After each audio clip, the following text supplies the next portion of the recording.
Hello అండి. అందరికీ నమస్కారం. నేను మీ కట్టా కార్తీక్. తెలంగాణ ముఖ్యమంత్రిగా రేవంత్ రెడ్డి గారు బాధ్యతలు చేపట్టి కరెక్ట్‌గా 2 సంవత్సరాలు అవుతుంది. నిజంగా ఇక్కడ రేవంత్ రెడ్డిని మనం ఒప్పుకొని తీరాల్సింది ఏంది అంటే, కాంగ్రెస్ పార్టీ ఇయాల అధికారంలోకొచ్చిందంటే కారణం దాని వెనకాల రేవంత్ రెడ్డి కృషి. అంటే రకరకాల కారణాలు కలిసుండొచ్చు. బీఆర్ఎస్ పార్టీ మీద వ్యతిరేకత, తర్వాత కేసీఆర్ కుటుంబం మీద వ్యతిరేకత, కాంగ్రెస్ పార్టీ ఇచ్చిన హామీల మీద అనుకూలత, ఇవన్నీ పక్కన పెడితే దీని వెనకాల రేవంత్ రెడ్డి కృషి, రేవంత్ రెడ్డి వర్కౌట్ ఖచ్చితంగా ఉంది. తెలంగాణ ఇచ్చింది మేమే అని చెప్పుకున్నా సరే 2014లో అధికారం రాలే, 2018లో అధికారం రాలే. కానీ రేవంత్ రెడ్డి గట్టిగా వర్కౌట్ చేశాడు. కాలం కలిసొచ్చింది, కేసీఆర్ మీద వ్యతిరేకత పెరిగింది, కాంగ్రెస్ పార్టీ అధికారంలోకి వచ్చింది, రేవంత్ రెడ్డి ముఖ్యమంత్రి అయ్యారు. రేవంత్ రెడ్డి ముఖ్యమంత్రిగా బాధ్యతలు తీసుకున్న తర్వాత కూడా ఎక్కువ కాలం ముఖ్యమంత్రిగా రేవంత్ రెడ్డిని ఉండిస్తారా? ఎందుకు అనుమానం చాలామందిలో ఉంది అంటే, చాలామంది సీనియర్లు రేవంత్ రెడ్డి ముఖ్యమంత్రి కావటాన్ని వ్యతిరేకించారు. ఆ రోజు ఢిల్లీలో పంచాయతీ పెట్టారు. మీ అందరికీ తెలుసు, ఉత్తమ్ కుమార్ రెడ్డి, బట్టి విక్రమార్క, ఇప్పుడు ఎవరైతే రేవంత్ రెడ్డి గారి క్యాబినెట్లో మంత్రులుగా ఉన్నారో వాళ్ళలో చాలామంది ఢిల్లీ వెళ్ళి పంచాయతీలు పెట్టారు. కొంత విముఖత వ్యక్తం చేశారు రేవంత్ రెడ్డి ముఖ్యమంత్రి కావటానికి. ఎమ్మెల్యేలో బలం రేవంత్ రెడ్డి వైపు ఉంటాం. తర్వాత కాంగ్రెస్ పార్టీ అధిష్టానం కూడా రేవంత్ రెడ్డి పార్టీని అధికారంలో తీసుకురావడానికి కష్టపడ్డాడని అనుకోవటం, రకరకాల క్యాలిక్యులేషన్స్తో మొత్తానికి ముఖ్యమంత్రిగా రేవంత్ రెడ్డి బాధ్యతలు చేపట్టాడు. రేవంత్ రెడ్డిని వ్యతిరేకించిన చాలామంది రేవంత్ రెడ్డి క్యాబినెట్లో మంత్రులు అయ్యారు. కోమరెడ్డి కావచ్చు, ఉత్తమ్ కుమార్ రెడ్డి కావచ్చు, బట్టి విక్రమార్క గారు డిప్యూటీ సీఎం అయ్యారు. ఇలా చాలామంది అయ్యారు. కానీ చాలామందిలో ఉన్న అనుమానం ఏంటంటే, వీళ్ళు ఎక్కువ కాలం రేవంత్ రెడ్డి గారిని ముఖ్యమంత్రిగా ఉంచరు, లాగేస్తారు ఆయన్ని. ఈ ప్రభుత్వం కొనసాగిద్దా లేదా 5 సంవత్సరాలు? ఎందుకంటే కాంగ్రెస్ పార్టీలో సహజమైనటువంటి వర్గ విభేదాలు విపరీతంగా ఉంటాయి. రేవంత్ రెడ్డి పీసీసీ ప్రెసిడెంట్ అయినాడు, దాన్ని వ్యతిరేకిస్తూ కోమరెడ్డి రాజగోపాల్ రెడ్డి పార్టీకి ఎమ్మెల్యే పదవికి రాజీనామా చేసి ఆనాడు రేవంత్ రెడ్డి మీద చేసిన ఆరోపణలు, బీజేపీలో చేరి మునుగోడు బై ఎలక్షన్కి వెళ్ళిన పరిస్థితులు, ఇవన్నీ మీ అందరికీ ఐడియా ఉన్నాయి కదా. అంటే కాంగ్రెస్ పార్టీలో వర్గాలు కూడా ఎక్కువ. ఏదో ఒక్కడ పంచాయతీ వస్తుంది. ఖచ్చితంగా రేవంత్ రెడ్డిని ముందుకు పోనీరు, వెనక్కే లాగుతారు. పరిపాలన సరిగా చేయనీయడు, డెసిషన్ తీసుకొనివ్వరు. ముఖ్యమంత్రిగా రేవంత్ రెడ్డి సక్సెస్ కాలేరు, ప్రభుత్వాన్ని సక్సెస్ఫుల్గా నడపలేరు అని చాలామంది అనుమానపడ్డారు. కాంగ్రెస్ పార్టీ సహజమైన కల్చర్ తెలిసిన వాళ్ళంతా కూడా అనుమానపడ్డారు. కానీ ఆ సహజమైన కల్చర్కి భిన్నంగా రేవంత్ రెడ్డి ఈ 2 సంవత్సరాలు ప్రభుత్వాన్ని బలంగా నెట్టకొచ్చాడు. సరే, కొన్ని తడబాట్లు ఉన్నాయి విధానపరమైనటువంటి డెసిషన్స్ విషయంలో. ఎందుకంటే రేవంత్ రెడ్డి ఎప్పుడూ కనీసం మంత్రి కూడా కాదు, సుదీర్ఘమైనటువంటి రాజకీయ అనుభవం కూడా ఆయనకి ఏం లేదు. అంటే కింది స్థాయి నుంచి వచ్చాడు, నో డౌట్. గాడ్ ఫాదర్ ఎవరూ లేరు ఆయనకి. ఇండిపెండెంట్గా జడ్పీటీసీ, ఇండిపెండెంట్గా ఎమ్మెల్సీ గెలిచాడు ఆయన. ఏ పార్టీ అండ లేకుండా జడ్పీటీసీగా గెలిచాడు, తర్వాత ఎమ్మెల్సీగా గెలిచాడు. తర్వాత టీడీపీలో చేరాడు. టీడీపీలో చేరి 2009లో ఎమ్మెల్యే, 2014లో ఎమ్మెల్యే. కానీ 2018లో బీఆర్ఎస్ పని కట్టుకొని రేవంత్ రెడ్డిని ఓడించింది కొడంగల్ నుంచి. అంత పని కట్టుకొని ఓడించినా సరే అతిపెద్ద లోక్సభ స్థానం హైదరాబాద్లో మల్కాజ్గిరి నుంచి ఎంపీగా పోటీ చేసి గెలిచాడు. అంటే రేవంత్ రెడ్డి గ్రౌండ్ వర్క్ ఎలా ఉంటుందని చెప్తున్నా. తర్వాత రాదు అనుకున్న కాంగ్రెస్ని అధికారంలో తీసుకొచ్చారు. నిజానికి ఎన్నికల కంటే ఒక 1 year ముందుకెళ్తే, అంటే 2023 సార్వత్రిక ఎన్నికల్లో కాంగ్రెస్ పార్టీ గెలిచింది కదా, కరెక్ట్గా 2022 రాజకీయాలు చూడండి, తెలంగాణ రాజకీయాలు. కాంగ్రెస్ పార్టీ ఎక్కడ బై ఎలక్షన్లో పోటీ చేసినా అక్కడ కనీసం డిపాజిట్లు కూడా దక్కని పరిస్థితిలో ఉంది. అది కాంగ్రెస్ పార్టీకి తెలంగాణ నుంచి వాష్అవుట్ అనే పరిస్థితి. తెలంగాణ రాజకీయాలు బీజేపీ వర్సెస్ బీఆర్ఎస్గా నడిచాయి, బండి సంజయ్ వర్సెస్ కేసీఆర్గా నడిచాయి.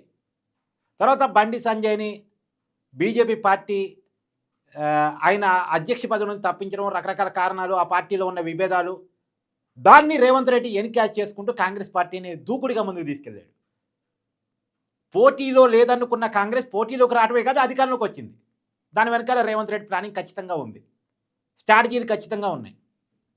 తర్వాత ప్రభుత్వాన్ని నడపడంలో కూడా పార్టీలో ప్రభుత్వంలో కీలకమైన నాయకులుగా ఉన్నదంతా ఇప్పుడు రేవంత్ రెడ్డి భజన చేసే పరిస్థితి. ప్రాంతీయ పార్టీలో ఎలాగైతే వాళ్ళ పార్టీ నాయకుడిని భుజానేసుకొని మాట్లాడుతూ ఉంటారో, ఇలా కాంగ్రెస్ పార్టీలో కూడా ఒకప్పుడు రేవంత్ రెడ్డిని వ్యతిరేకించిన వాళ్ళు రేవంత్ రెడ్డిని పొగడక తప్పని పరిస్థితిలో పడ్డారు. ప్రభుత్వం మీద అలా గ్రిప్పును పెంచుకున్నాడు. తనకు వ్యతిరేకమైన వర్గాలు వాళ్ళు కూడా ఇక ముఖ్యమంత్రిగా రేవంత్ రెడ్డిని తీసివేయాలి అనలేని పరిస్థితిని క్రియేట్ చేసి పెట్టుకున్నాడు. నిజానికి ఒక టైంలో రేవంత్ రెడ్డి మీద విపరీతమైన వ్యతిరేకత వచ్చింది, ప్రజల్లో వ్యతిరేకత వచ్చింది. ఈ ప్రజల్లో వ్యతిరేకత చూసిన వాళ్ళకి కాంగ్రెస్లో తిరుగుబాటు వస్తుంది. ఎందుకంటే ప్రజల్లో వ్యతిరేకత వచ్చిందంటే ఆ వ్యతిరేకత రేవంత్ రెడ్డి వల్లే వచ్చిందని సహజంగానే కాంగ్రెస్లో ఉన్న సీనియర్లు అధిష్టానానికి ఫిర్యాదు చేస్తారు. ఆయన ముఖ్యమంత్రి తీసి ఇంకోని పెడితే తప్ప ప్రజల్లో మనకు అనుకూలత రాదని ఇలా రకరకాలుగా ప్రయత్నాలు మొదలు పెట్టుకుంటారు. కానీ ఆ వ్యతిరేకతని కనపడకుండా మొన్న వచ్చినటువంటి జూబ్లీహిల్స్ ఉప ఎన్నికలు, అంటే అంతకుముందు పార్లమెంట్ ఎన్నికలు వచ్చాయి, కాంగ్రెస్ పార్టీకి 8 సీట్లు గెలవటం. అంటే కాంగ్రెస్ పార్టీకి 8 సీట్లు ఏంది అధికారంలో ఉన్న పార్టీకి అని మీరు అడగొచ్చు. కానీ అక్కడ బీఆర్ఎస్కి 0 కదా. అందువల్ల కాంగ్రెస్ పార్టీకి 8 వచ్చినా గొప్పగానే కనపడుతుంది మనకు. నిజానికి రేవంత్ రెడ్డి గారి సొంత జిల్లాలో కాంగ్రెస్ పార్టీ ఎంపీ పదవిని ఓడిపోయింది.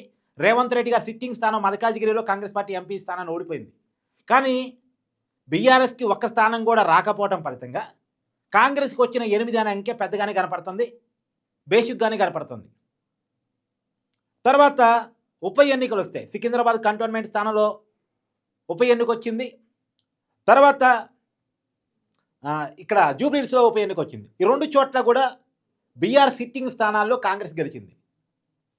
జూబ్లీహిల్స్లో నిజానికి బీఆర్ఎస్ గెలిచే అవకాశం ఉన్నప్పటికీ కూడా రేవంత్ రెడ్డి తనదైన స్ట్రాటజీలతోటి కాంగ్రెస్ పార్టీని గెలిపించుకున్నాడు. దానివల్ల ఇక రేవంత్ రెడ్డి మార్కు ప్రభుత్వంలో ఏర్పడింది.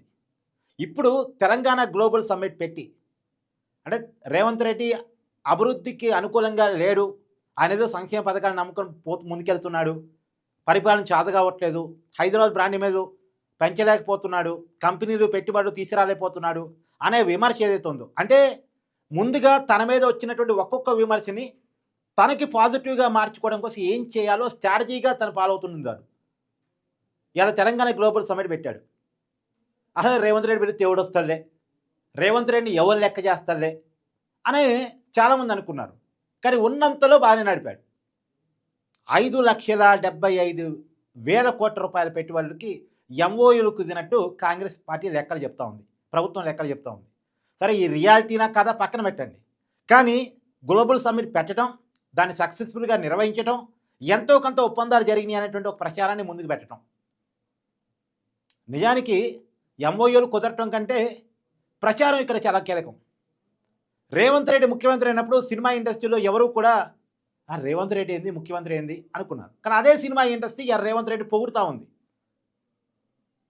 సినిమా ఇండస్ట్రీని తన దారిలో తెచ్చుకున్నాడు, తన వ్యతిరేక వర్గాన్ని తన దారిలో తెచ్చుకున్నాడు, పార్టీ మీద గ్రిప్ తెచ్చుకున్నాడు, ప్రభుత్వం మీద గ్రిప్ తెచ్చుకున్నాడు, తెలంగాణ రాజకీయాల మీద గ్రిప్ తెచ్చుకున్నాడు. కేటీఆర్ ముందు రేవంత్ రెడ్డి ఆనడు అనుకున్న పరిస్థితి నుంచి రేవంత్ రెడ్డి పెద్దగా కనపడే పరిస్థితిలోకి తనను తాను క్రియేట్ చేసుకున్నాడు. బీఆర్ఎస్ సిట్టింగ్ స్థానాలని కైవసం చేసుకోవడం ద్వారా ఇప్పుడు కేటీఆర్ రాజకీయ భవిష్యత్తు మీద ప్రశ్నలు వస్తున్నాయి. కానీ రేవంత్ రెడ్డి ఓకే సక్సెస్ఫుల్గా ముందుకెళ్తున్నాడు. సరే, 2028లో ప్రభుత్వం మళ్ళీ నిలబడిద్దా లేదా, ఇంకా రేవంత్ రెడ్డి మీద తీవ్రమైన వ్యతిరేకత అయితే ఉంది కదా, కాంగ్రెస్ పార్టీ చాలా హామీలు ఇచ్చి అధికారంలోకి వచ్చింది కదా అని అడగొచ్చు. నిజమే, కాంగ్రెస్ పార్టీ చాలా హామీలు ఇచ్చి అధికారంలోకి వచ్చింది, హామీని నిలబెట్టుకోవడంలో తడబడుతుంది. మళ్ళా కాంగ్రెస్ పార్టీలో ప్రభుత్వంలో కొంత రేవంత్ రెడ్డి 1-2 సార్లు మాట్లాడిన మాటలు కూడా ఆ పార్టీకి ఆ ప్రభుత్వానికి ఈవెన్ దో రేవంత్ రెడ్డి కూడా మైనస్గా ఉన్నాయి. సరే, మైనస్లు పక్కన పెడితే వస్తున్నటువంటి వ్యతిరేకతని అధిగమించే ప్రయత్నం కావచ్చు, చిన్నగా తనకంటూ ఒక మార్కు వేసుకునే ప్రయత్నం కావచ్చు. ఇవాళ చూడండి, తను పెట్టిన తెలంగాణ గ్లోబల్ సమ్మిట్ కూడా తన కళల సౌధం ఫ్యూచర్ సిటీలో పెట్టాడు. ఫ్యూచర్ సిటీని ప్రమోట్ చేసుకున్నాడు, తెలియకుండానే ఫ్యూచర్ సిటీని ప్రమోట్ చేసుకుంటున్నాడు. ఇలా అక్కడ సినిమా ఇండస్ట్రీలోకి భూములు ఇచ్చి ఏదో స్టూడియోలో కట్టిస్తానన్నాడు. నిజంగా అక్కడ కొద్దిగా సినిమా స్టూడియోలు కనుక డెవలప్ అయ్యి సినిమా షూటింగ్లు కనుక జరిగితే అక్కడ ఒక డెవలప్మెంట్ తెలియకుండానే కనపడిపోయింది. అక్కడికి ఏదన్నా ఒక పెద్ద పరిశ్రమలో 1-2 ఎస్టాబ్లిష్ అయినాయి అంటే ఆటోమేటిక్గా హైదరాబాద్కి నియర్ బై కాబట్టి, హైదరాబాద్లో కోర్ సిటీ కాకపోయినా దానికి దగ్గరగా ఉన్నటువంటి సిటీ కాబట్టి ఆటోమేటిక్గా డెవలప్మెంట్ కనపడింది. తెలంగాణకు ఉన్న అదృష్టం ఏంటంటే హైదరాబాద్ నగరం. హైదరాబాద్ నగరానికి చుట్టుపక్కల ఎక్కడ ప్రయత్నం చేసినా అనుకున్నంతగా పని ఎంతో కొంత డెవలప్మెంట్ ఖచ్చితంగా కనపడింది. సో, కాబట్టి ఆ ఫ్యూచర్ సిటీకి తనకంటూ ఒక బ్రాండ్ యేసుకునే ప్రయత్నం చేస్తా ఉన్నాడు. మొత్తంగా రేవంత్ రెడ్డి తనదైన మార్క్‌తో కొంచెం సక్సెస్‌ఫుల్‌గా ముందుకెళ్ళే ప్రయత్నం చేస్తున్నాడు. రేపు గెలుపు, ఓటమి పక్కన పెట్టండి. ఇయాల కాంగ్రెస్ పార్టీకి, ప్రభుత్వానికి ప్లస్ అయినా రేవంత్ రెడ్డే, మైనస్ అయినా రేవంత్ రెడ్డి. తిరిగి కాంగ్రెస్ పార్టీ గెలిచినా రేవంత్ రెడ్డే, ఓడిపోయినా రేవంత్ రెడ్డే. అంటే తన చుట్టూ పార్టీని, ప్రభుత్వాన్ని తిప్పుకుంటున్నాడు. ఇంకెవరూ లేరు, మొత్తం రేవంత్ రెడ్డే. ఇవాళ తెలంగాణ గ్లోబల్ సమ్మిట్ జరిగింది అంటే, ఆడ పెట్టుబడులొచ్చాయి, గొప్పగా కంపెనీలు ఎస్టాబ్లిష్ అవుతున్నాయి, హైదరాబాద్ బ్రాండ్ పెరుగుతుంది అని అనుకున్నా రేవంత్ రెడ్డే. హే! కాంగ్రెస్ ప్రభుత్వం వల్ల కావట్లేదు, రేవంత్ రెడ్డి వల్ల కావట్లేదు అనుకున్నా మళ్ళీ అక్కడ రేవంత్ రెడ్డి పేరే కనపడుతుంది. అంటే తన చుట్టూ మొత్తాన్ని తిప్పుకుంటున్నాడు. మంచైనా రేవంత్ రెడ్డే, చెడైనా రేవంత్ రెడ్డే.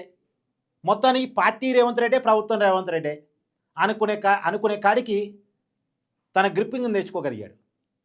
ఇదో రకంగా సక్సెస్సే అనుకోవాలి రేవంత్ రెడ్డికి. మీరేమనుకుంటున్నారో కూడా కామెంట్ రూపంలో తెలియజేయండి. Thank you.